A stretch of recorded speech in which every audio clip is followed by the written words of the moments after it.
எதிர்பார்க்காதவர்கள் நம்ம எதிர்த்து நிற்பார்கள். இந்த இடத்திலே அரசனாக நியமித்தார். அங்கதான் அவன் இயேசுவை பார்த்தான். இயேசுவின் காட்சியை பார்க்கிறான். பழைய ஏற்பாட்டின் சுவிசேஷம் இதுதான் பிரியமானவர்களே. சர்ச்சுக்கு வந்துட்டு போறேன், சும்மா வருவோம் பாஸ்டர், சும்மா போவோம் பாஸ்டர், அப்படி கேள்விப்பட்டிருக்கீங்களா?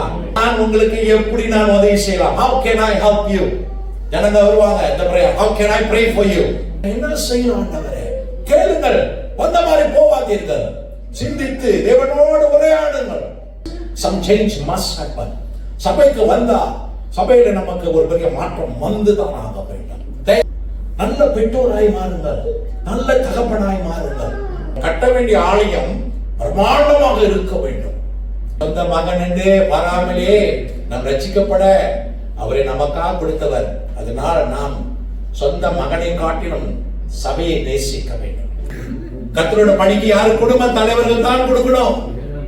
சோதிக்கணும், நம்மையே சோதிக்கணும். What went wrong inside me? சந்தோஷம் பொங்கணும்னா இப்படி மூணு இருதயம் தேவை. நல்ல மனிதனோட இருதயம் தேவை. Praise the Lord. Pastor Jonathan ரொம்ப தாழ்மையோட எங்களை வரவேற்கிறாரு. ஹல்லேலூயா. ஆமென். அவரோட தாழ்மைக்கு அன்புக்கு ரொம்ப நன்றி. சோ உங்கள் மேலும் ஆண்டவரே இந்த நாளில் உங்கள் மேலும் தேவன் அன்பு வைத்திருக்கிறார். ஹல்லேலூயா. எங்கள் மேலே எவ்வளவு தேவன் அன்பு வைத்தாரோ அதே போல உங்கள் மேல் தேவன் அன்பு வைத்திருக்கிறார். இப்போ இந்த நாளிலே எங்களை வரவேற்று என்ன வரவேற்று அவங்க நினைச்சாங்க பாஸ்டர் நானும் சிஸ்டர் வருவோனே, உங்களுக்கு தெரியாது நான் வண்டி தான் வரப்போறேன்னு வரவேற்று அந்த நாள் உங்க மத்தியிலே தேவ வார்த்தையை கூறும்படி அவர் கொடுத்த அந்த நல்ல வாய்ப்புக்கு நன்றி செலுத்துகிறேன். சபையின் சார்பிலே நான் உங்களுக்கு வாழ்த்துதலை கிரீட்டிங்ஸ் கொண்டு வர இந்த நாளிலே கடமைப்பட்டிருக்கிறேன். மாசா மிஷன் சர்ச், நுசபாயு மிஷன் சர்ச், நம்ம வந்து மிஷன் சர்ச் தான் பேருங்கெல்லாம் சபைகளுக்கு கொடுப்போம்.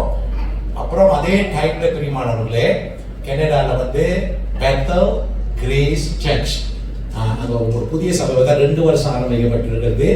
ஒரு 20 பேர் ஆரம்பித்தோம், இப்போ 60-70 பேராக இருக்கிறாங்க. சபை வளர்ந்து கொண்டிருக்கிறது. வளர்றதுனால மற்ற செய்தியை நானும் மாற்றி மாற்றி தேசத்தில் இருக்க வேண்டியதாக இருந்தது. பேசலாம். அது மட்டும் இல்லை, அந்த திருச்சபை மட்டும் இல்லை, இந்தியாவில் பெத்தல் மிஷன் திருச்சி அந்த சபையின் சார்பிலையும் பீஸ் கிறிஸ்டியன் அசெம்பிளி ஹீரோ சபைகளின் சார்பிலையும் உங்களுக்கு நான் வாழ்த்துதலை சொல்லுகிறேன். ஏன் இந்த வாழ்த்துதல் உங்களுக்கு நான் சொல்ல வேண்டும் என்றால், அந்த போதகர்கள் எப்போதும் எங்களோடு பேச பொழுதெல்லாம், நாங்கள் ஜெபிக்க பொழுதெல்லாம் உங்க சபையின் பேரை சொல்லி பாஸ்டர் பினியான் சர்ச், பாஸ்டர் ஜோனத்தன், பாஸ்டர் நோரின்னு சொல்லி நாங்கள் ஜெபம் பண்ணுவோம்.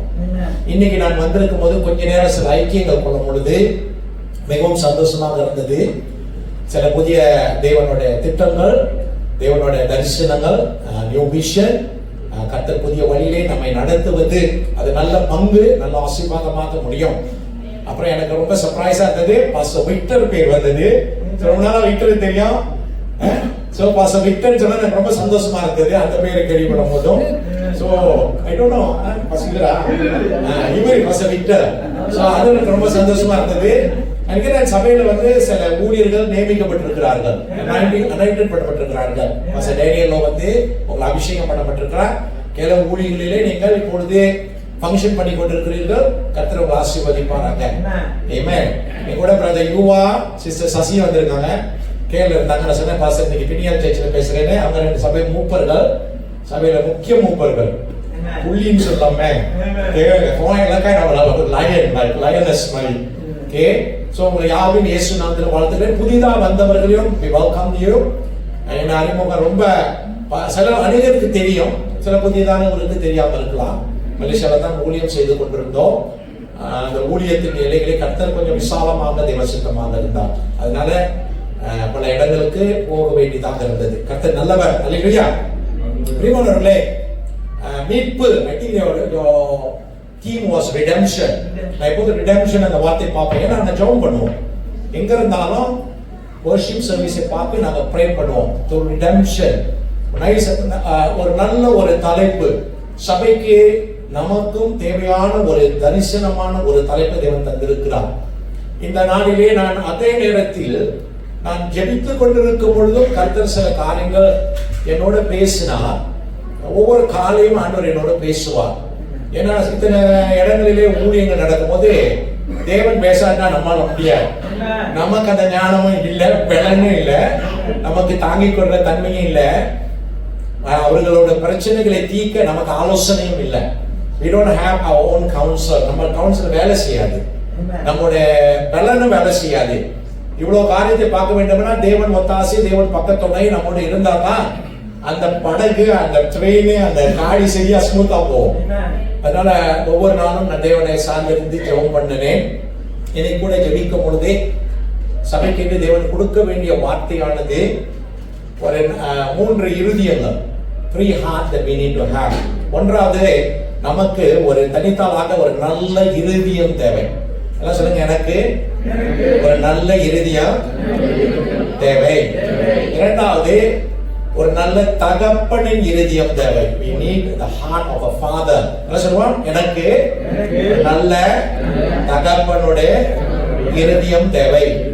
தகப்பனுடைய அம்மாவுடைய இருதயம் கூட சொல்லலாம், தாயின் இருதயம் தேவைன்னு கூட சொல்லலாம். we need a heart of a good father, a heart of a good mother. so we need a good heart. நமக்கு நல்ல இருதயம் தேவை, தகப்பனான ஒரு இருதயம் தேவை. மூன்றாவது, ஆண்டவர் கொடுத்த இருதயமானது நல்ல ஒரு ஊழியரின் இருதயம் தேவை. we need a heart of a good servant. எல்லாம் சொல்லுவோம், எனக்கு நல்ல ஒரு ஊழியனின் இருதயம் தேவை. எடுத்து வாசிப்போம். முதலாவது 1 நாளாகமம் 17ஆம் அதிகாரம் 1ஆம் வசனம். First Chronicle chapter 17 verse 1.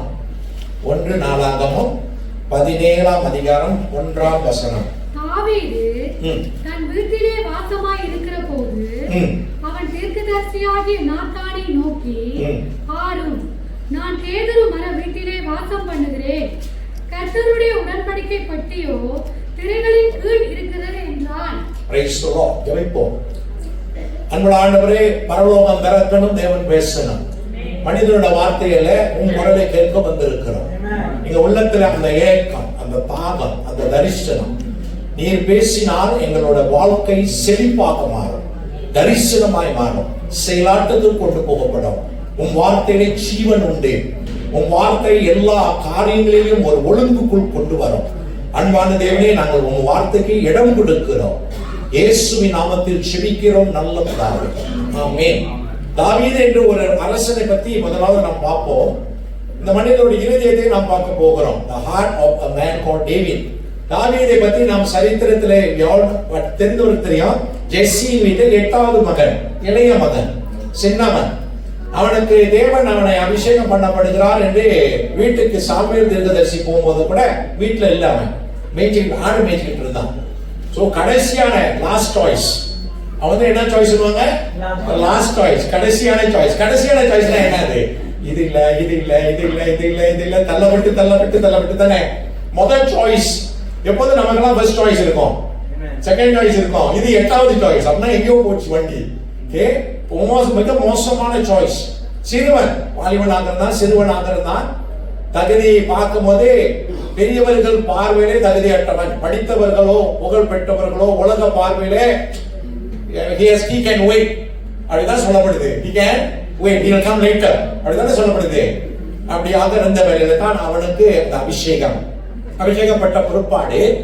அந்த அபிஷேகத்திலே அவன் நடத்தப்படும் பொழுது அவனுக்கு அந்த நாளிலே அவன் அரசனாக இருந்த சவுல் அவனை ஓடி ஓடி ஓடி துரத்தி பிடிச்சான். அவனை கொலை செய்யணும். அவனுக்கு அபிஷேகத்தின் நிமித்தமா அந்த அபிஷேகத்திலே அவன் நின்னதுனால் அவனுக்கு போராட்டம் தான் வந்துச்சு. எல்லாம் நினைப்போம், அபிஷேகத்துல நின்று இப்படி பண்ணிட்டான் நமக்கு ஒரு பிரச்சனையே வராதுங்க. இல்ல பிரச்சனை வந்துச்சு. உங்களுக்கு பிரச்சனை வந்திருக்கா, அபிஷேகம் இருக்கா, அபிஷேகம் பண்ணுவோம், அல்லையா சொல்லுவோம். பிரச்சனை வந்துச்சா, அதுக்கு ஒரு அல்லையா சொல்லுங்க. நல்லது, அல்லையா. அபிஷேகம் இருக்கிறதுக்கு அடையாளம். பிரச்சனை வந்துச்சுன்னா அதுவும் நம்ம எதிர்பார்க்காதவர்கள் நம்ம எதிர்த்து நிற்பார்கள், நெருங்கினவர்கள் எதிர்த்து நிற்பார்கள். அதான் ரொம்ப உள்ளத்தை உடைக்கும். அது உள்ள உடைவு தேவை. ஏன்னா சரியான இந்த இடத்துக்கு நான் வரணும், சத்தியத்துக்கு.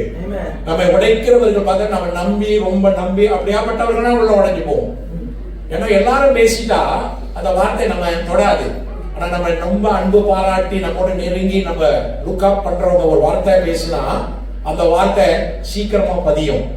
அந்த வார்த்தை நல்ல வார்த்தையாக இருந்தாலும் பரவாயில்ல, இவன் கெடுதல் செய்யனே தத்தி அடிக்கிறான். இறுதியில தேவ கிருபையின் படி அவன் அந்த தேசத்துக்கு அரசனாகினான். 2 சாமுவேல் 5:4-5 வாசித்தோம் என்றால் 7.5 வருடம் ஹெப்ரோன்ல ராஜாவாகினான்.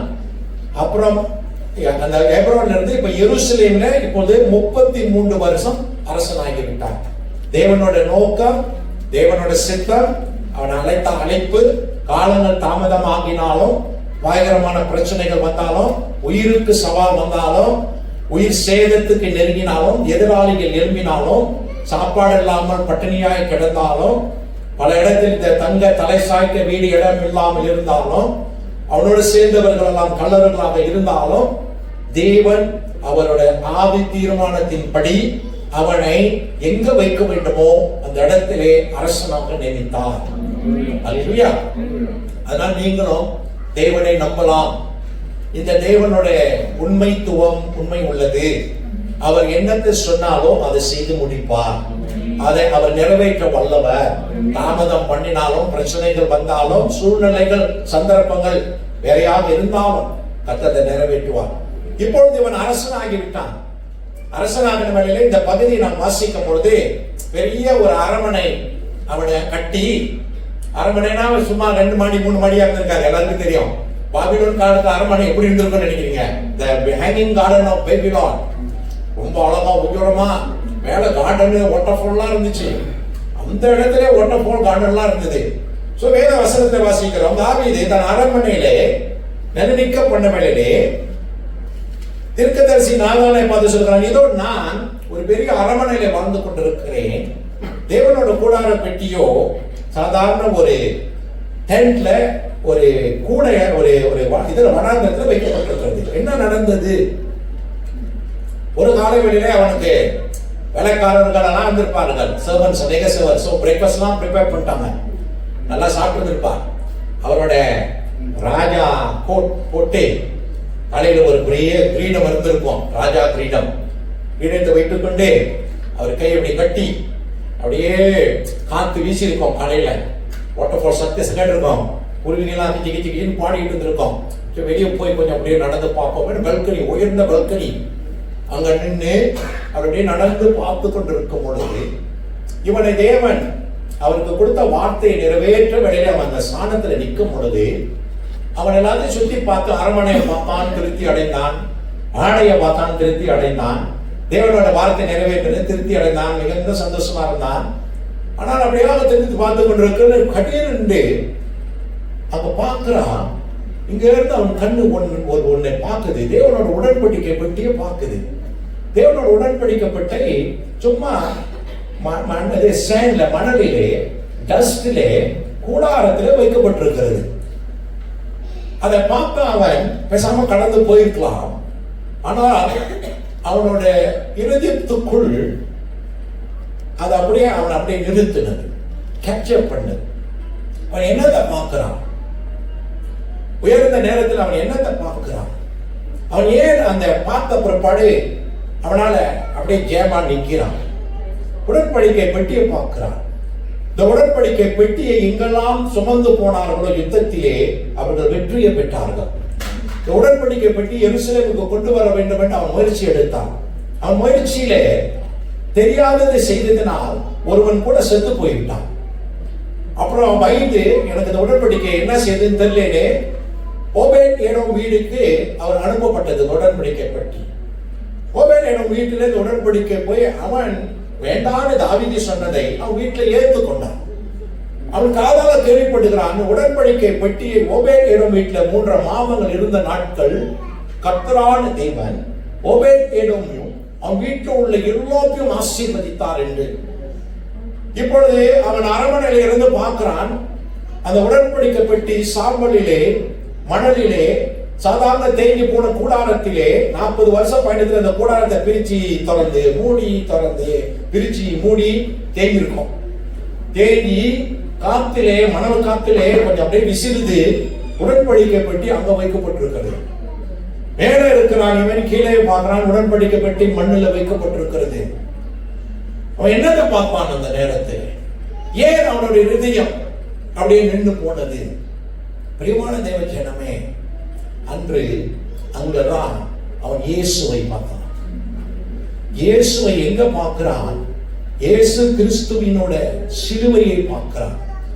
இயேசு கிறிஸ்துவின் சிலுவையிலே அவரோட காட்சியை பார்க்கிறான்.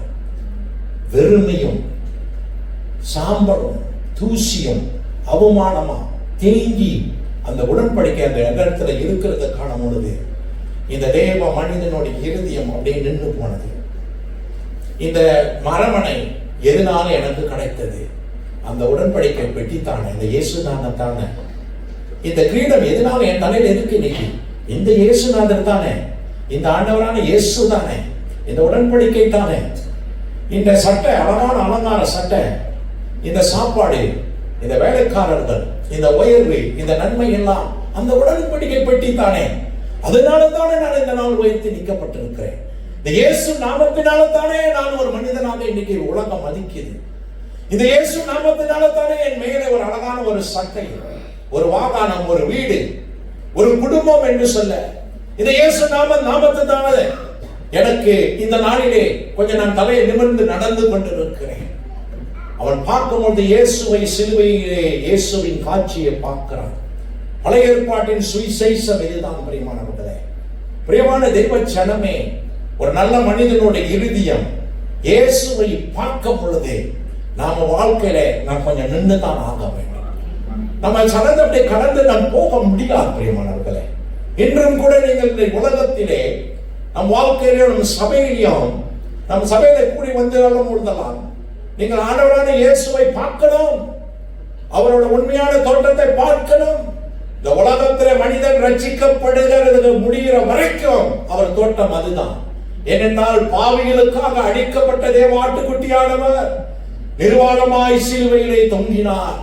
நமக்காக நம் பாடுகளை ஏற்றுக்கொண்டு நம் துக்கங்களை சுமந்தார். இன்று உன் துக்கத்தை சுமக்க வல்லவர், இன்று உன் பாரத்தை சுமக்க வல்லவர்.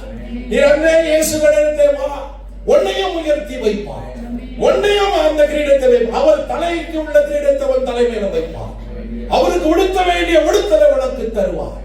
அவருக்கு உள்ள அந்த ஸ்தானத்தின் உயர்வை உனக்கு தருவார். ஆனால் நம்ம உயர்ந்தப்பட்ட பிற்பாடும், நம்ம நல்ல ஸ்தானத்துக்கான பிற்பாடும் அந்த காட்சி மட்டும் நம்ம மறக்க கூடாது, அந்த பார்வையை மட்டும் நாம திருப்ப கூடாது. எப்பொழுதெல்லாம் நாம் இயேசு கிறிஸ்துவிலே வருகிறோமோ, எப்பொழுதெல்லாம் நாம் திருவிருந்தை பங்கு கொள்ள வருகிறோமோ, நாம் இந்த காட்சியை நாம் பார்க்கணும். பார்க்க பார்க்க பார்க்க நம் உள்ளம் மாறும். ஒரு நல்ல மனிதனுடைய இருதயம் தன் உள்ளத்திலே இயேசு கிறிஸ்துவின் நாமத்தினாலும் அவரோட சிலுவையை குறித்த உபதேசத்தினாலும் எப்பொழுதும் எரிந்து கொழுந்துட்டு கொண்டே இருக்கும். இந்த உலகத்திலே பிரியமானவர்களே, போகும் இடமெல்லாம் இயேசு கிறிஸ்து அந்த சிலுவையின் காட்சியை நமக்கு காமிச்சு கொண்டிருக்கிறார். நம்ம சொந்த வீட்டிலே இயேசு கிறிஸ்துவின் சிலுவையின் காட்சியை பார்க்கிறோம். ரட்சிக்கப்படாதவர்கள், பாவத்தில் வாழ்கிறவர்கள், அழிந்து போகிற ஆத்துமாக்கள், பிரியமான குடும்பம் பிரிவினைகள், உடைந்த உள்ளங்கள், அடிமைத்தனத்தில் இருக்கிற ஜனங்கள், வாலிபர்கள், நம் குடும்பத்தார், பிரியமானவர்களே, your heart must be broken. நம்ம உள்ளம் உடையாவிட்டால் நல்ல ஒரு இருதயம் நமக்கு இல்லவே இல்லை பிரியமானவர்களே. உள்ளம் உடைவோடு, உள்ளம் நொந்து, மனம் கசந்து அந்த பாவத்துக்காக, அந்த மனிதனுக்காக நம்ம அழுகித்தான் ஆக்க வேண்டும். நல்ல இருதயம் உள்ளவன் பார்வையிலே மனதுருக்கம் இருக்க வேண்டும். நாம வாழ்க்கையில கடந்தே போய் கொண்டிருக்கலாம், வெற்றி மேல வெற்றி பெற்றுக் கொண்டே இருக்கலாம். ஆனால் எப்பெல்லாம் இந்த சிலுவையை குறித்து நம் ஞானம் வரும் பொழுதெல்லாம் நாம் ஆண்டவரே நான் எம்மாத்திரம், நீரே பெரியவர் என்று நாம் சொல்ல வேண்டும். பிரியமான தேவ ஜனமே, தாழ்த்துகிறவர்களை கர்த்தர் உயர்த்துவார். இங்க பாருங்க, தாவீது பார்த்த பிற்பாடு அவன் என்ன செய்கிறான்? பேசாம இருக்கிறானா? உடைந்த உள்ளத்துல கண்ணீர் வடித்தானா? கண்ணீர் வடித்து கண்ணீர் வடித்து கொஞ்சம் சலையெல்லாம் சிந்தி தொடச்சு வச்சுட்டு பைபிளை மூடிட்டு போயிட்டானா? அவன் தீர்க்கதரிசியை தேடி போகிறான், அவன் தேவ ஊழியனை தேடி போகிறான். ஏதாச்சும் செய்யணும்னு சொல்றான். சொல்லுங்க, ஏதாச்சும் செய்யணும். என்ன செய்யணும்? ஏதாச்சும் செய்யணும் சொல்லுங்க, ஏதாச்சும் செய்யணும் சொல்லுங்க. சும்மா இருக்க பாச, நான் சும்மா சர்ச்சுக்கு வந்துட்டு போறேன், சும்மா வருவோம் பாச, சும்மா போவோம் பாச, அப்படி கேள்விப்பட்டிருக்கீங்களா? சும்மாலாம் வரக்கூடாது, சும்மாவும் போகக்கூடாது, ஏதாச்சும் செய்யணும். ஹல்லேலூயா, ஹல்லேலூயா. வாழ்க்கைக்கு ஏதாச்சும் இயேசுவுக்காக செய்யணும், ஏதாச்சும் செய்யணும். I got to do something. I have to get involved in something. I cannot just be a spectator. பார்த்து கொண்டிருவனா இருக்கக்கூடாது. நம் உள்ளம் துடி துடிக்கணும், துடி துடிப்பு இருக்கணும். தெரியலையா? பரவாயில்ல. அதான் தீர்க்கதரிசி தேடி போறான். தாவீது அரசன் ஆயினாலும் தீர்க்கதரிசி தேடி போறான், தேவ மனிதனை தேடி போறான். நான் ஏதாச்சும் செய்யணும். How can I help? What can I do? சபையிலே நாம் எப்போது இந்த கேள்வியை கேட்கணும். What can I do? நான் எப்படி உதவி செய்யணும்? சில நேரத்தில் நமக்கு சில சவால்கள் வரும், சில பிரச்சனைகள் வரும், சில காரியங்களிலே நம்ம கேட்க வேண்டிய முக்கியமான கேள்வி, நான் எப்படி உனக்கு இதுல உதவி செய்யலாம்? ஹல்லேலூயா. நீங்க அப்படிதாங்க அப்படின்னு சொல்லிட்டு போக கூடாது. நான் உங்களுக்கு எப்படி நான் உதவி செய்யலாம்? How can I help you? ஜனங்க வருவாங்க இந்த prayer, how can I pray for you? நான் எப்படி உனக்கு ஜெபிக்கலாம்? நான் எப்படி உனக்கு ஆலோசனை கொடுக்கலாம்? How can I be a blessing to you? நான் என்ன செய்யலாம்? I have to do something. குறைஞ்ச பட்சம் நம்ம அவங்களுக்காக ஜெபிக்கலாம். ஆண்டவரே, Lord, what must I do? What can I do? I can pray. நான் ஜெபிக்கலாம், நான் உபவாசம் போடலாம், நான் அன்பு பாராட்டலாம். அன்பு பாராட்டலாம் காசு தேவையா? மன்னிக்கிறதுக்கு காசு தேவையா? இல்ல தானே? அன்பு பாராட்டலாம், கை கொடுக்கலாம், கை தட்டலாம். அப்படி கொஞ்சம் நாம கை தட்டலாம். கை தட்டலாமா? தட்ட முடியாதா? தட்டலாம். அன்பு பாராட்டலாமா? சிரிக்கலாமா? சிரிக்கலாம். ஹல்லேலூயா. எல்லாத்திலும் பங்கு கொள்ளணும். நான் என்ன செய்யலாம்? பிரியமானவர்களே, இந்த இடத்துல நான் என்ன செய்யலாம்? பார்த்த இடத்துல நின்று தீர்க்கதரிசியை நோக்கி நான் என்ன செய்யலாம்? அவனுக்கு தேவ வார்த்தை வரும்போது நான் என்ன செய்யலாம்? இன்னும் கொஞ்ச நாள் ஆகட்டும், இன்னும் கொஞ்சம் அப்படியே நீங்க இப்பொழுது என்ன செய்யலாம்? வரவேற்பாளர்களாக இருக்கலாம், சிலர் இன்வைட் பண்ணி வரலாம், சிலர் அன்பு பாராட்டலாம், வீடை கொஞ்சம் சுத்தப்படுத்தலாம், சில காரியங்கள் செய்யலாம். வாலிப சமூகம், இந்த சமுதாயத்திலே நாம் செய்யலாம்? What can I do? ஆண்டவர்ட்ட கேட்கணும். தீர்க்கதரிசி ஊழியர்கள் இருக்கிறார்கள், போய் உட்காருங்க, அவங்களோட ஜெபம் பண்ணுங்க. என் வீடு இந்த அலங்கோலமா இருக்கு, என் வீட்டுல இந்த பிரச்சனை இருக்கு, நான் உங்களோட ஜெபிக்க வந்தேன். அந்த பிரச்சனைலாம் குப்பையெல்லாம் தூக்கி உங்ககிட்ட கொடுத்துட்டு நீங்க சுத்தமா போயிடாதீங்க. அநேகர் அதான் நினைக்கிறாங்க, ஒன் வே ரோட் மாதிரி இல்ல. உட்கார்ந்து அவங்களோட ஜெபம் பண்ணுங்க. சொல்யூஷன் சில நேரத்தில் உங்ககிட்ட தான் இருக்கும். அந்த சொல்யூஷன் நம்மளா தான் இருக்கும். நம்ம மாறினா எல்லாம் சரியாயிடும். சில நேரத்தில் ஆண்டவர் அடிச்சு பிடிச்சு கொண்டு வருவார். If you change, the whole situation will change. Maybe that's what's needed. That's what God wants you to do. God wants a change of your heart. ஆண்டவர் இருதயத்தை தான் மாற்ற சொல்லுகிறார். நீ இருதயத்தை மாற்றினேன் என்றால் சூழ்நிலை மாறும், உன் பார்வை மாறும், உன் காது மாறும், உன் பாரம் மாறும். இவன் பார்த்து அந்த உடன்படிக்கை பார்த்து, அந்த சாம்பலை பார்த்து, அந்த தோட்டத்தை பார்த்து இவன் உள்ளம் உடைந்தது. இயேசுவை பார்த்து அவன் உள்ளம் உடைந்தது. இயேசுவை வந்து அவன் உள்ளம் உடைந்தது. நம்ம சபையில வந்து நம்ம உள்ளம் உடையணும். நம்ம உள்ளம் உடையாவிட்டால் இங்க இயேசுவை நீங்கள் பார்க்கவில்லை. பிரியமானவர்களே, இந்த இயேசுவை பார்க்க வந்திருக்கிறீர்களா? உள்ளம் உடையணும், உள்ளம் உடையணும். What must I do? தேவனை தேடி வந்தீர்களா? நீங்க தேவனை பார்க்கலாம், இயேசுவை பார்க்கலாம். சபையில இன்னைக்கு நீங்க இயேசுவை தொடலாம். நீங்க ஒரு வார்த்தை கண் மூடி உள்ள உடைன்னு சொன்ன, ஆண்டவரே, what must I do? நான் என்ன செய்யணும் ஆண்டவரே? கேளுங்கள், வந்த மாதிரி போவாதீர்கள். சிந்தித்து தேவனோடு உரையாடுங்கள், தேவனோடு சம்பாஷியுங்கள், தேவனோடு நெருங்குங்கள், அவர் கையை பிடிங்க. நீ என்னை ஆசீர்வதிக்காவிட்டால் நான் உண்மை விட மாட்டேன் என்று சொல்லு. சும்மா சர்வசாதாரணமா கிறிஸ்துவ வாழ்க்கையை வாழ்ந்து விடாதீர்கள்.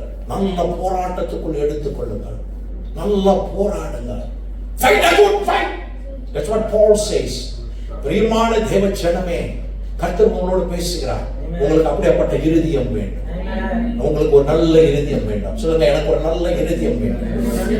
நல்ல இருதயம் வேண்டும். எனக்கு ஒரு நல்ல இருதயம் வேண்டும். ஆண்டவரே, எனக்கு ஒரு நல்ல இருதயத்தை தாங்க. இருதயத்தை நிறைவேறத்தான் வாய் பேசும். இருதயத்தை நிறைவேற்றான் உன்னை பரிசுத்தமாக வைத்துக் கொள்ளும். நல்ல இருதயம் இருந்தா உன் வாயின் வாழ்க்கை நல்லதாக இருக்கும். நல்ல இருதயம் இருந்தால் உன் வாழ்க்கை பரிசுத்தமாக இருக்கும். நல்ல இருதயம் என்றால் நீ பலருக்கு ஆசீர்வாதமாய் மாறுவாய். நல்ல இருதயத்தை வைத்துக் கொள்ள உன் உள்ளம் இயேசுவை பார்க்க வேண்டும். When you come to Jesus, some change must happen. சபைக்கு வந்தா சபையில நமக்கு ஒரு பெரிய மாற்றம் வந்துதான் ஆக வேண்டும். This is the place of change. This is a place of change. எல்லாம் நமக்கு எல்லாம் ஓகே பாஸ்டர், நல்லா இருக்கேன், ரைட், குட், பிரைஸ் காட், கர்த்தரை ஸ்தோத்திரி, அப்படியே நின்றார். ஹல்லேலூயா. Move your heart, ask God, stir your spirit. தேவனே, என் ஆவியை கலக்கும் என்று சொல். Stir my spirit, O God. என் ஆவியை கலக்கும் ஆண்டவரே. நான் என்னத்தை செய்ய வேண்டும்? எப்படி ஜெபிக்க வேண்டும்? எதுக்காக செபிக்க வேண்டும், எப்படி நான் பங்கு கொள்ள வேண்டும். அன்பான தேவனாகிய கர்த்தாவே, இப்படியாப்பட்ட இருதயங்கள் வேண்டும். ஒரு அரசனாகி அவனோட நிலையில இருந்து அற்பமான உடன்படிக்கை பெட்டி நிலையை பார்த்து அவன் உள்ளம் உடைந்தது. பிரியமானவர்களே, ஒரு மனிதனோட வார்த்தை அல்ல, மையாக மையாக இயேசுவை நாம் பார்த்தால் தான் நமக்கு அவர் இருதயம் வரும். இயேசுவை நீங்கள் ருசித்தால் அந்த அன்பை நீங்கள் புரிந்து கொள்வீர்கள். இயேசுவை நீங்கள் ஏற்றுக்கொண்டால் உங்க வாழ்க்கையில அந்த உயர்வும் வரும். இயேசு இல்லாமல் நம்மால் ஒன்றும் செய்ய முடியாது. ரட்சிப்பு அவரால் வந்தது. நாம் பார்த்தோம், நமக்கு நல்ல ஒரு இருதயம் வேண்டும். இரண்டாவதாக அதே புஸ்தகம் 22ஆம் அதிகாரத்தை திருப்பிக் கொள்வோமாக. 1 நாளாகமம் 22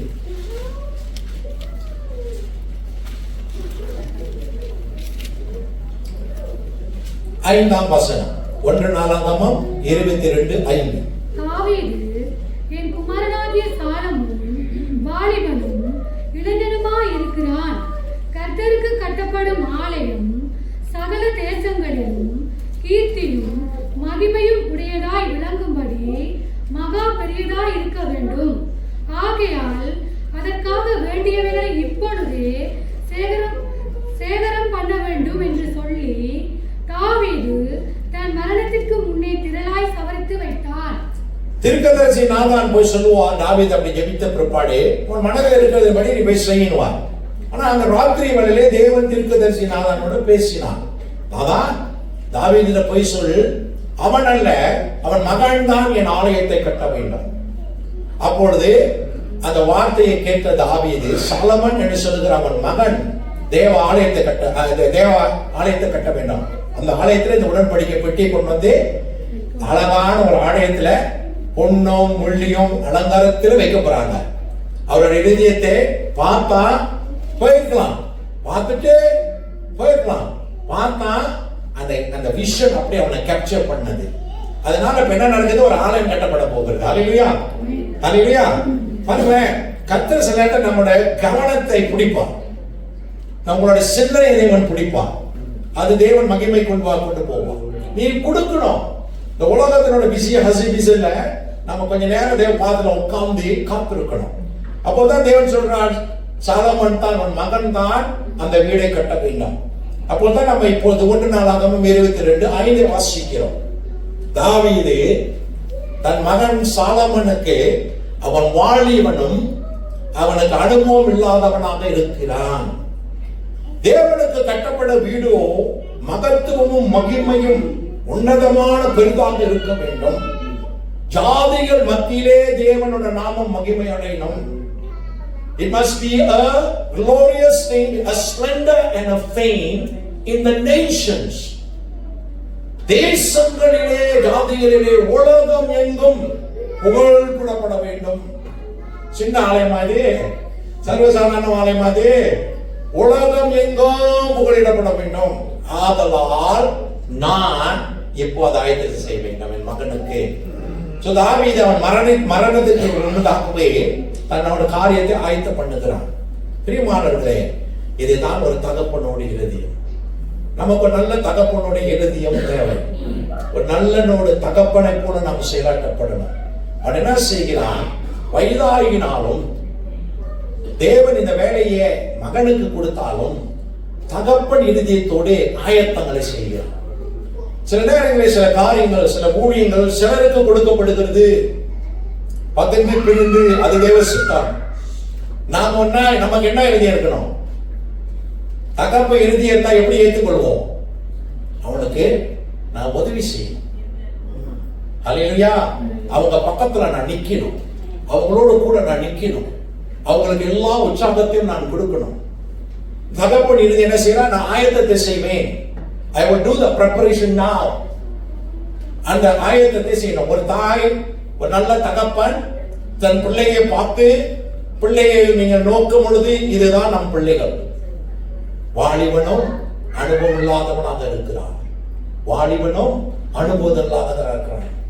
பரலோகத்தில் நம்மை நோக்கி தேவன் பார்க்கும் பொழுது ஊழியர்களாக நம்மை பார்த்து தேவனாகிய கர்த்தர் என்ன சொல்லுவார், ஊழியனின் மகன் வாலிபனாக இருக்கிறான், அனுபவம் இல்லாதவனாக இருக்கிறான். அவனுக்கு நான் உதவி செய்ய வேண்டும், அவனுக்கு நான் ஒத்தாசை அனுப்ப வேண்டும், அவனோடு நான் பேச வேண்டும், அவனுக்குள்ள ஆயத்தத்தை நான் செய்ய வேண்டும். பிள்ளைகளுக்கு நீங்களும் நல்ல பெற்றோர்களாக மாறுங்கள். பிள்ளைகளுக்குள்ள ஆயத்தத்தை செய்யுங்கள். நல்ல பெற்றோராய் மாறுங்கள், நல்ல தகப்பனாய் மாறுங்கள். வேத வசனம் என்ன சொல்கிறது? நீதிமொழிகள் 13:22 ரொம்ப முக்கியம். நீதிமொழிகள் 13:22.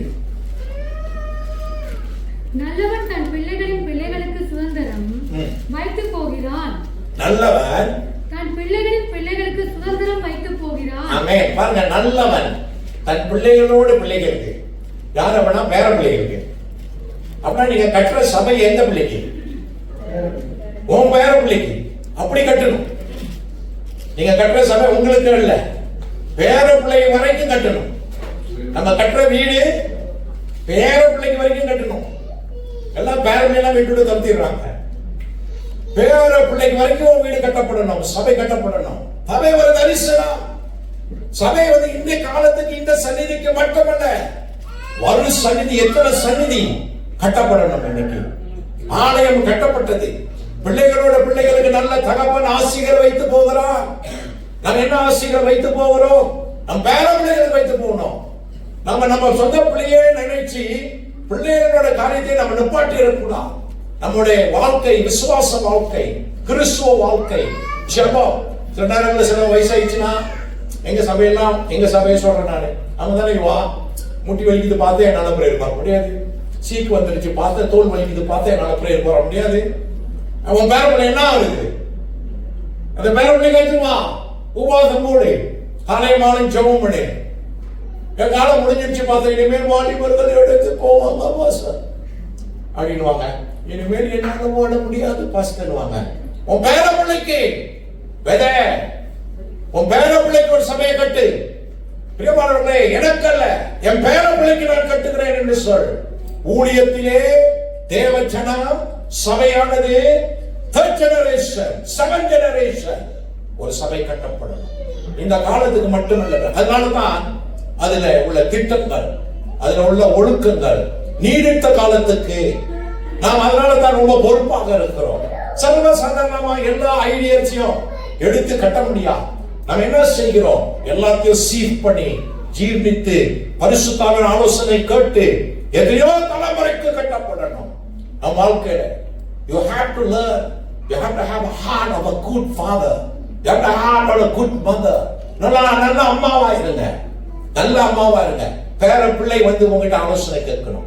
பாட்டிக்கு என்ன தெரியும் சொல்லிட்டு போயிடக்கூடாது. பேர பிள்ளை உன்னை பார்த்து பாட்டிக்கு என்ன தெரியும் சொல்லிட்டு போயிடக்கூடாது. கிறிஸ்துவ வாழ்க்கை அல்லாது, கிறிஸ்துவ சாட்சி அல்லாது. பாட்டிக்கிட்ட போவேன், எனக்காக ஜெபிப்பாங்கன்னு சொல்றேன்.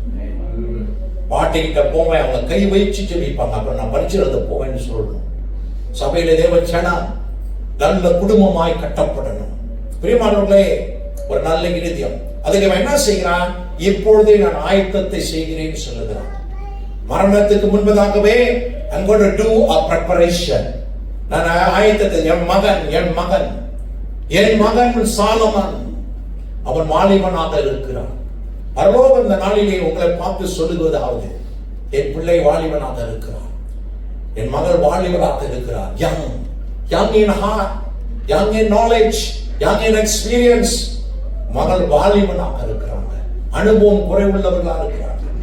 வருகிற சவால்கள், வருகிற பிரச்சனைகள். இப்போ இந்த காலத்துல கேன்சர், ஒவ்வொரு நாளும் புது கேன்சர் கண்டுபிடிக்கிறாங்க. ஒவ்வொரு நாளும் ஒரு கேன்சர் கண்டுபிடிக்கிறாங்க. நம்ம நினைச்ச கேன்சர் கண்டுபிடிச்சு முடிஞ்சிருச்சு. புது கேன்சர் வந்துகிட்டே இருக்கு. புது கோவிட், புது வைரஸ்.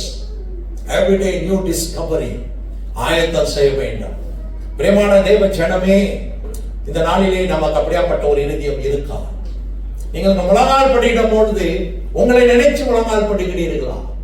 உண்மையாக பாரமுள்ள ஒரு சந்நிதிக்காக முழங்கால் படிக்கிறீர்களா? உங்க ஜபங்கள் பரிசுத்த கரத்தை நீங்கள் உயர்த்தும் போது கண்களை ஏறெடுத்து எத்தனை தரிசனம், எத்தனை ஜெனரேஷனை பார்க்கிறீர்கள்? உங்க கண்கள் ஏறெடுத்து பார்க்க வேண்டும். நீங்க ஜெபிக்கும் பொழுது, அதரம் பொழுது சந்நிதிகள், ஜாதிகள். ஆண்டவரோட அழைப்பு எப்போதும் சின்னதுன்னு நினைப்போம். ஆண்டவரோட அழைப்பு நோக்கம் உங்க வாழ்க்கையில சின்னதுன்னு நினைப்போம். ஆனா இன்னைக்கு ஆண்டவர் சொல்றார், இல்ல, அவன் கட்ட வேண்டிய ஆலயம் பிரமாண்டமாக இருக்க வேண்டும். It must be big, great, magnificent, fame and splendor. ஜாதிகள் வர வேண்டும். ஜாதிகள் உன்னிடத்தில் வரணும் என்றால் அப்படியாப்பட்ட தரிசனமுள்ள ஜனமாய் நாம் மாறணும். ஜாதிகள் வரணும் என்றால் அப்படியாப்பட்ட தரிசனம் உள்ளவர்களாய் நாம் மாறணும். நம் கண்களை மூடி கெபிக்கும் பொழுதே தரிசனத்தை பார்க்கணும். பிரியமானவர்களை நீங்க ஒத்து உழைக்கணும். எல்லாருக்கும் பங்கு உண்டு. ஒரு அப்பான்னு சொன்னீங்கன்னா நீங்க தான் அந்த அப்பா. நான் ஒரு அம்மான்னு சொன்னீங்கன்னா நீங்க தான் அந்த அம்மா. Everyone, every man, every woman who says I am a father, I am a mother is a candidate for such prayer. You are an instrument. தாவீதுக்கே அந்த உள்ளம் போனது என்றால் ஏன் நமக்கு அந்த உள்ளம் போகக்கூடாது? இங்க இருக்கிற மூத்தவர்கள் சிறிய வாலிபர்களை பார்க்கும்போது என் மகனை பார்க்கணும். சில தப்பு செய்வோம். யார் தப்பு செய்ய மாட்டா? தவறு செய்வோம், கோபப்பட்டுருவோம், தெரியாம பேசிடுவோம். மகன்னு சொல்லணும். மகனே, மகன் அழைக்கணும். மகன் என்று மகன் என்று நீ அன்பு பாராட்டினேன் என்றால் நீ மையாத தேவன் உனக்கு அந்த இருதயத்தை தந்திருக்க. எல்லாரையும் பார்த்து மகன்னு சொல்லணும். You are my daughter. You are my son. You are my spiritual son. Pavul தீமோத்தேயுவை பார்த்து என் ஆவிக்குரிய மகன். You are my son. எப்பொழுது அந்த உறவை காத்துக் கொள்ளுங்கள். ஏன் சில நேரத்தில் அந்த உறவில் நிற்க முடியல? தகப்பன் உள்ளத்தை புரியாதவர்கள். தகப்பனோட உரியதயத்திலே நாம் செயலாட்டப்பட்டோமா? அவனுக்கு எல்லாத்தையும் செய்தோமா? அநேக நேரத்தில் மூத்த ஊழியர்களாக நாங்கள் இதைத்தான் உள்ளது உடைந்து நிற்போம். As a father did I do all that I need to do? As a father did I pray? Did I advise? நான் கவுன்சில் பண்ணனா? நான் ஜெபம் பண்ணனா? நான் தட்டி நிறுத்தினா? எங்க உள்ளம் எப்பொழுதும் சோதித்து ஆராய்ந்து பார்க்கும். நீங்களும் அப்படி இருக்கணும். நல்ல இருதயம் உள்ள தகப்பனாய் மாறுங்க. வாலிபனா இருக்கீங்கன்னா உனக்கு ஒரு தகப்ப இருதயம் தேவை. பார்த்து எனக்கு பிள்ளையே இல்லை, தகப்ப இருதயம் பிள்ளை இருந்தா தானே இல்லை. இங்க இருக்கிறவங்க தான் உன் பிள்ளை, இங்க இருக்கிறவங்க தான் உன் மகன், இங்க இருக்கிறது தான் உன் சொந்த மகன்.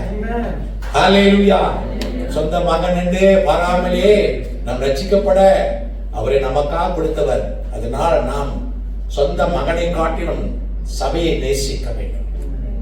சொந்த பிள்ளையை காட்டிலும் உங்க பிள்ளையை நாங்கள் நேசிக்க வேண்டும். உங்களை நாங்கள் நேசித்தா தான் நாங்கள் தகுதியான ஊழியர்கள். எங்க சொந்த பிள்ளைகள் எல்லாம் விட்டுட்டு தான் ஊழியத்துக்கு வரோம். கேட்பாங்க, அப்ப சொல்லுவோம், அவங்களுக்கு புரியாது. ஒரு நாள் நீ அந்த புல்பீட்ல நிற்ப, அப்போ உனக்கு தெரியும்னு சொல்லுவோம். Hallelujah. So we love you. I know the pastors here love you so much. I see sacrifices. I hear good testimonies. I hear their labor. Because அவங்க சொந்த பிள்ளைகளை காட்டிலும் அவங்க பிள்ளைங்களை ஒரு மாதிரி பார்ப்பாரு, எங்களை ஒரு மாதிரி பார்ப்பாரு, அந்த சிஸ்டர் ஒரு மாதிரி பார்ப்பாரு, எங்களை ஒரு கண்ணில் பார்ப்பாரு, அவங்க 2 கண்ணில் பார்ப்பாரு. இதெல்லாம் அங்க இருக்கக்கூடாது. ஹல்லேலூயா. எப்பொழுதே ஒரே மனதா இல்லை, என்னை எங்களை அவங்களை காட்டில நேசிக்கிறான். சொல்லு, பிசாசு ஓடுவான். சொல்லு, பிரம்மாண்டமான ஆலயம் கட்டப்படும். அப்படி பேச கத்துங்க. இந்த இடம் ஜாதிகளுக்கு சாட்சியாய் தேவன் எழுப்புவார். பிரியமான தேவ ஜனமே, நீங்க சரியா பேசணும். சொல்லுங்க, நாங்க சரியா பேசணும், சரியான இருதயத்தோட பேசணும். உங்களுக்கு என்ன இருதயம் தேவை? தகப்பனின் இருதயம் தேவை. தகப்ப இருதயம் எவ்வளவு பெருசா இருக்கும்? சின்னதா இருக்குமா, பெருசா இருக்குமா? அதே இருதயம் தான். சொல்லுங்க, அதே இருதயம் தான். அதே இருதயம் தான். ஒரு மனிதனோட நல்ல இருதயம் தான் தகப்பன் இருதயம். ஹல்லேலூயா. ஆமென். இப்பொழுது 29 அதே 1 நாளாகமம் 29ஆம் அதிகாரம்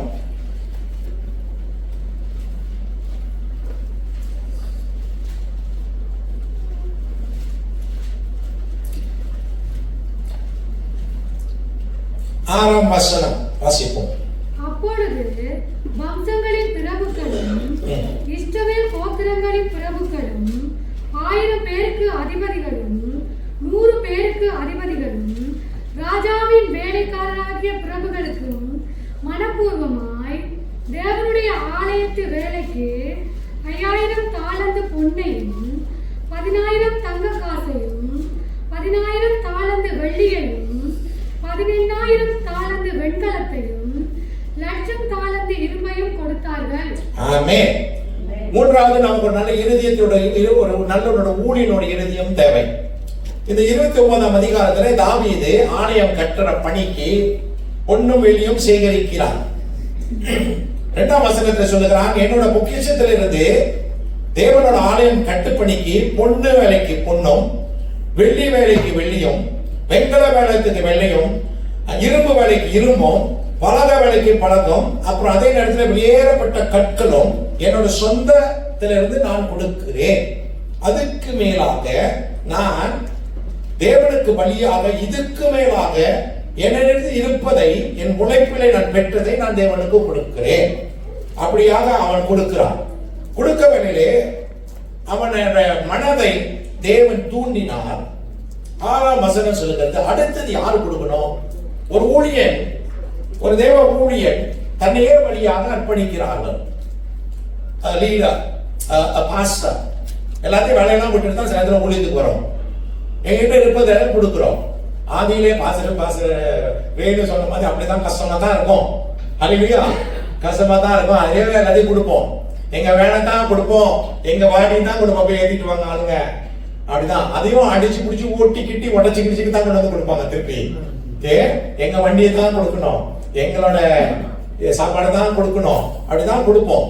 அப்ப தேவனோட பணிக்கு அவன் என்ன வேலை எப்படி கொடுத்தான் என்றால், பொண்ணு வேலைக்கு பொண்ணு கொடுத்தான். 3ஆம் வசனம், 2 வசனம் வாசிக்கணுமா? 29:2. நான் என்னால இயன்ற மட்டும். என்னால இயன்ற மட்டும் சொல்லுங்க. என்னால இயன்ற மட்டும். அதுக்கு போய் கனவு என்று சொல்ல. அல்லேலூயா. என்னால இயன்ற மட்டும். ஆமென். என்னால இயன்ற மட்டும். ஓகே. என் தேவனுடைய ஆலயத்துக்கென்று, என் தேவனோட ஆலயத்துக்கென்று பொன் வேலைக்கும் பொன்னையும். பொன் வேலைக்கு பொண்ணு தான் கொடுக்கணும். பொன் வேலைக்கு பொன் வேலைக்கு சொல்லுங்க. நம்மளும் கொஞ்சம் கஷ்டமா இருக்குன்னு சொன்ன. பொன் வேலைக்கு என்ன வேலை கொடுக்கணும்? வெள்ளி கொண்டு வந்து கொடுக்க கூடாது. பொன் வேலைக்கு சமைச்சிட்டு வாங்க. இத்தனை பேர் வராங்கன்னா எப்படி நல்லா சமைச்சிட்டு வரணும். அல்லேலூயா. சும்மா கொஞ்சம் கஞ்சி கொடுத்து அனுப்பிடுவோம்னு அனுப்பிடக்கூடாது. அல்லேலூயா. அப்படின்னா பொன் வேலைக்கு பொண்ணு இல்ல. பொண்ணு வேலைக்கு பொண்ணு. அப்புறம் வெள்ளி வேலை வாசிமா. வெள்ளி வேலைக்கு வெள்ளியையும், வெள்ளி வேலைக்கு வெள்ளி. Equal to the NEET. தேவைக்கு சந்திக்கப்பட நம்ம எப்படி செய்யணும்? எப்படி கொடுத்தான்? தேவைக்கு சந்திக்கப்பட கொடுத்தான். எப்படி கொடுத்தான்? எப்படி கொடுத்தான்? தாவீது அப்படி செஞ்சான். அவன் தேவைக்கு சந்திக்கப்பட கொடுக்கிறான். பெரிய பணக்கார, பெரிய ராஜா, பரவாயில்ல. வாசிங்க. அப்புறம் வெண்கல வேலைக்கு வெண்கலத்தையும், அதுக்கு தக்க கொடுக்கணும். அல்லேலூயா. 3 மணிக்கு போடுறோம்னா 3 மணிக்கு கூட ஏற்றணும். அதுக்கு தக்க ரெஸ்பெக்ட், அதுக்கு தக்க கமிட்மெண்ட். சொன்னோம்னா வாங்கி வார்த்தையில அதுக்கு பிரகாரம் நடந்துக்கணும். எம்சி போட்டக்கூடாது. இன்னைக்கு நாங்கெல்லாம் கல்யாணத்துக்கு போறோம், எங்க வீட்டுல அதனால இந்த வாரம் வீட்டு கூட்டத்தை போஸ்ட்போன் பண்றோம். அப்படின்னா பொண்ணுக்கு பொண்ணா, வெள்ளிக்கு வெளியா? பாஸ்டர், இன்னைக்கு தான் எங்க வீட்டுக்கு விருந்தாண்டி வந்தாங்க, நாங்கெல்லாம் சாப்பிட வெளியே போறோம், நீங்க கொஞ்சம் லேட் ஆவாங்க. அல்லேலூயா. எத்தனை பேர் எங்களுக்கு இதெல்லாம் சொல்லுவாங்க தெரியுங்களா? இதெல்லாம் நடக்கும். இல்ல இல்ல இல்ல, ரெஸ்பெக்ட் ரெஸ்பெக்ட் சொல்லுங்க. எப்படி ரெஸ்பெக்ட் ரெஸ்பெக்ட்? பொண்ணுக்கு பொண்ணு, வெள்ளிக்கு மரத்துக்கு வெங்கலத்துக்கு அப்படி நடந்துக்கணும். ஈக்குவல். அல்லேலூயா. பொண்ணுக்கு வெளியே சம்பு பண்ணி கொண்டு வைக்க கூடாது. ப்ராசஸ் பண்ணோம்னா எப்படிங்க வேலை நடக்கும்? எப்படிங்க ஆசீர்வாதமா மாறுவோம்? எப்படிங்க நம்ம சுத்திகரிக்கப்படுவோம்? இந்த நாளிலே இருந்து நம்ம சரிப்படுத்திக்குவோம். அல்லேலூயா. போட்டுட்டோம்னா கேன்சலே பண்ணக்கூடாது. எல்லாரும் வந்துருவாங்க. அப்படியா முடிச்சிருப்போம். பிரியமானவர்களே, அப்படியாப்பட்ட வேலை நீங்க செய்தீங்களா உங்களை கர்த்தர் எந்த லெவல்ல கொண்டு போவார். அவன் அப்படிலாம் கொடுத்த பிற்பாடு அவன் முன் மாதிரியா நின்று தன் வழியை வைத்து சுத்தமாக கொடுக்கிறான். 6ஆம் வசனம் சொல்லிட்டு அடுத்தது யாரு கொடுப்பா? சொல்லுங்க. அடுத்தது யாரு கொடுக்கணும்? சொல்லுங்க. அடுத்தது யாரு கொடுக்கணும்? வேத வசனம் சொல்லுகிறது, குடும்பத்தின் தலைவர்கள், 100க்கு அதிபதியின் தலைவன், all those in charge, officials in charge of the king gave. எப்படி கொடுத்தாங்க? மனப்பூர்வமா கொடுத்தார்கள். உடன் ஊழியர்கள், elders and leaders. It's not the congregation. Elders and leaders. ஒரு ஊழியனா பாத்திர நியமிக்க மாட்டார். பாத்திர என்ன கவனிச்சுக்க மாட்டார். நியமிச்ச பிற்பாடு எப்படி இருக்கணும்? நீ bunch of ordained once you are selected, once they lay you in the முன்னுக்கு நிப்பாட்டி, then how is your commitment? பாஸ்டருக்கு அடுத்தது நான் நிற்பேன் அப்படி சொல்லணும். அவர் நவுத்திட்டு இல்ல, அவரை மிந்திட்டு நீ கொடுக்க முடியாது. எல்லா பொண்ணுங்க கொடுக்க முடியாது. ஏன்னா அரசனுக்கு இருக்கிற பொண்ணு தான், அரசனுக்கு இருக்கிற வெள்ளி தான், அரசனுக்கு இருக்கிற பிரான்ஸ் தான், அரசனுக்கு இருக்கிற மரம் தான். படிங்க அவங்க என்ன செய்யறாங்க? அதுக்கு மிகுதி கொடுக்கறாங்க. அதுக்கு மிகுதி முதல்ல யார் கொடுக்கணும்? குடும்ப தலைவர். குடும்ப தலைவர் நான் கைத்துக்கு சொல்லுவோம், நீங்க தான் கொடுக்கணும். கர்த்தரோட பணிக்கு யாரு? குடும்ப தலைவர்கள் தான் கொடுக்கணும். வேற இவங்க கொடுப்பாங்க, அவங்க கொடுப்பாங்க இல்ல. நல்ல ஊழியனின் இருதயம், இவங்களுக்கு நல்ல இருதயம் இருக்கணும். குடும்ப தலைவர்கள்லாம் ஒரு தீர்மானம் எடுங்க, நான் தான் அடுத்தது கொடுக்கணும், நான் தான் அடுத்தது தேவனோட பணிக்கு கொடுக்கணும். பிரியமானவர்களே, அப்படித்தான் இந்த ஊழியங்கள் கட்டப்பட்டது, அப்படித்தான் இந்த சபை கட்டப்பட்டது. அவர்கள் தேவனோட வேலைக்கு மனப்பூர்ணமாய் கொடுத்தார்கள். அவர்களுடைய தேவ பணிக்கு மனப்பூர்ணமா பலியாய் மாறினார்கள். அவங்க வலுக்கட்டாயமாக இல்லை, அவங்க they gave willingly. அப்புறம் என்ன செய்தார்கள்? தொடர்ந்து கொடுத்தார்களாம், தொடர்ந்து கொடுத்தாங்க. அப்புறம் 9ஆம் வசனம், இறுதி வசனம் வாசிக்க போறோம். இப்படி மனப்பூர்வமாய் கொடுத்ததற்காக, ஆமாங்க, இப்படி மனப்பூர்ணமாய் கொடுத்ததுக்காக நம்ம சிரிக்கணும். அந்த டைம்ல சந்தோஷமா இருக்கணும். மனப்பூர்வமாய் கொடுத்ததுக்காக வாசிமா. ஜனங்கள் சந்தோஷப்பட்டார்கள். ஊழியர்கள் எல்லாம் மனப்பூர்வமா கொடுத்ததுனால யாருக்கு சந்தோஷம் வந்துச்சு? ஊழியர்கள் எல்லாம் மனப்பூர்வமாக கொடுத்ததுனால யாருக்கு சந்தோஷம் வந்துச்சு? ஜனங்கள் சந்தோஷமானார்கள். இப்ப ஜனங்கள்லாம் சந்தோஷமா இல்லைன்னா எங்க ப்ராப்ளம்? ஊழியர்கள் சோதிக்கணும், நம்மளே சோதிக்கணும். What went wrong inside me? அவங்களெல்லாம் குத்த கண்டுபிடிக்கூடாது. Lord Jesus, have I given my best? Have I devoted in time in prayer? நான் என்னை எப்படி அர்ப்பணித்தேன்? நான் எப்படி என்னை ஒப்பு கொடுத்தேன்? ஹல்லேலூயா. புதுசா இருக்கா பிரசங்கம்? கொஞ்சம் புதுசா இருக்கா? ஆமென். ஹல்லேலூயா. நம்ம சோதிக்கணும். அவன் இவன் பாஸ்டர் பிடிச்சாலும், இவன் ட்ராமா மாதிரி அடிச்சு விட்டான் பாஸ்டர், இவன் அங்க நின்று சத்தம் போட்டான் பாஸ்டர், எல்லாம் பேசக்கூடாது. ஹல்லேலூயா. நீ உன்னை போய் உட்கார்ந்த தேவசமூகத்துல நீ உன்னை சோதித்து ஆராயணும். ஹல்லேலூயா. ஆண்டவர்ட்ட கேட்கணும். This is a struggle. ஏன்னா நம்ம ஜென்ம சுபாவத்தோடு போராடி கொண்டிருக்கிறோம். ஆனால் கர்த்தருக்கு ஸ்தோத்திரம், தாவீதோடு இருந்த குடும்ப தலைவர்கள் ஒருமனப்பட்டார்கள். ஏன்னா பணி என்ன பணி? தாவீது வீடு கட்டுற பணி அல்ல, தேவனோட ஆலயம் கட்டுற பணி. அந்த ஆலயம் எப்படி இருக்கணும்? பிரம்மாண்டமா இருக்கணும். Fame and glory and honor for all nations. எத்தனையோ சந்நிதிக்கு. பிரியமான தேவ ஜனமே, அந்த நல்ல இருதயம் உள்ள ஊழியர்கள் தேவை. அவர்கள் கொடுத்ததினால். அப்புறம் அந்த 9ஆம் வசனம் முடிச்சிடும்.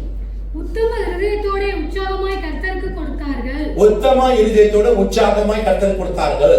தாவீது ராஜாவும் மிகவும் சந்தோஷப்பட்டான். அப்பதான் அந்த சபை முழுவதும் சந்தோஷம் இருந்தது. ஜனங்க கிட்ட சந்தோஷம், ஊழியர்கிட்ட சந்தோஷம், மூப்பர்கிட்ட சந்தோஷம். சந்தோஷத்துக்கு எல்லையே இல்லாமல் போனது.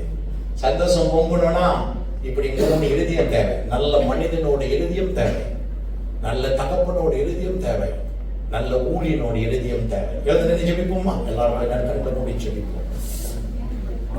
கர்த்தாவே, நாங்கள் உம்மை ஸ்தோத்திரிக்கிறோம். அன்பு நிறைந்தவரே, நாங்கள் உம்மை ஸ்தோத்திரிக்கிறோம். கிருபை நிறைந்தவரே, நாங்கள் உம்மை ஸ்தோத்திரிக்கிறோம். மகத்துவமான தேவனே, நாங்கள் உம்மை ஸ்தோத்திரிக்கிறோம். அற்புதமான தேவனே, நாங்கள் உம்மை ஸ்தோத்திரிக்கிறோம். கர்த்தாவே, இந்த நாளிலே நாங்கள் எங்களை இந்த நாளிலே ஆண்டவரை சோதித்து ஆராய்ந்து பார்க்க வந்திருக்கிறோம். அப்பா, இயேசுவின் நாமத்தினால் எங்கள் இருதயத்தை நீர் கொஞ்சம் புடமிடும்படி நாங்கள் ஜெபம் பண்ணுகிறோம். எத்தனையோ ஜனங்கள் அன்பான தேவனே, இந்த நல்ல இருதயம் உள்ளவர்களாக எங்களுக்கு நீர் எங்களை மாற்றுவீராக. ஒரு நல்ல இருதயம் எங்களுக்கு தேவையானவரே. கிருபை இரக்கமாக அன்பு கூர்ந்து ஆண்டவரே கர்த்தாவே, இந்த நாளிலே எங்களுக்கு அந்த இருதயம் சுத்திகரிக்கப்பட்ட ஒரு இருதயமாக. ஹல்லேலூயா. ஸ்தோத்திரம் அன்பான தேவனே.